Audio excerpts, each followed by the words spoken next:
దేవుడు లోకాన్ని ఎంతో ప్రేమించెను కనుక అంటే దేవుడు లోకాన్ని ప్రేమించాడు కనుక లోకము దేవుణ్ణి ప్రేమించింది కాబట్టి కాదు. అంటే ముందు ఆయన ప్రేమించాడు కనుకనే తన అద్వితీయ కుమారుణ్ణి మనకు అనుగ్రహించారంట.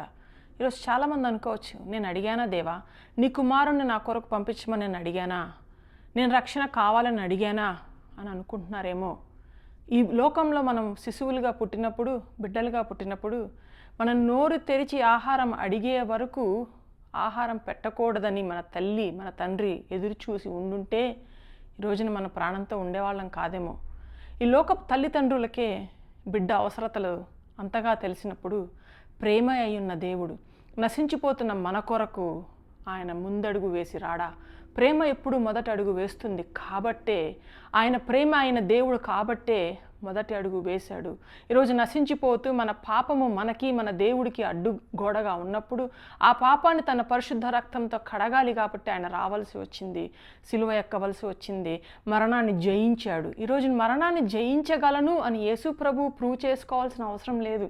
ఆయన 3 సంవత్సరాలు పరిచర్య చేస్తున్నప్పుడు యేసు ప్రభువారు ఈ భూమి మీద చనిపోయిన 3 లేపారు. చనిపోయి సమాధి చేయబడిన లాజర్ను లేచి రమ్మంటే లాజర్ లేచి వచ్చాడే. ఇంకా ఆయన ఏం ప్రూవ్ చేయాలని వెళ్ళాడు మరణంకి? ఆయన ఏదో ప్రూవ్ చేసుకోవాలని కాదు. ఆ మరణంపై గెలుపు ఈ రోజున నీకు నాకు అవసరం కాబట్టి, నీ స్థానంలో నా స్థానంలో మనం చెయ్యలేము కాబట్టి నీ స్థానంలో నా స్థానంలో శిలువ మీద దున్నబడ్డాడు. రక్తాన్ని తన ఆఖరి రక్తపు బొట్టు వరకు మన కొరకు కార్చాడు. మన స్థానంలో మరణంలోనికి వెళ్ళాడు. మన మీద చెలరేగిపోతున్న ఆ మరణం యొక్క నడ్డి ముళ్ళును విరిచి ఈరోజు ఆ మరణం మీద అధికారాన్ని మనకిచ్చాడు. ఎస్, ఆయన పుట్టుక నీ కొరకే, ఆయన సిలువ ఎక్కింది నీ కొరకే, ఆయన కార్చిన ప్రతి రక్తపు బొట్టు నీ కొరకే, ఆయన మరణంలోనికి వెళ్ళింది నీ కొరకే, ఆ మరణాన్ని జయించి తిరిగి లేచింది నీ కొరకే, ఆయన ప్రేమ నీ కొరకే, ఆయన యేసు ప్రభువు నీ కొరకే ఉన్నాడు. మరి నువ్వు ఆయన కొరకు ఉన్నావా? ఆయన పిలుపుకి ప్రతిస్పందిస్తున్నావా?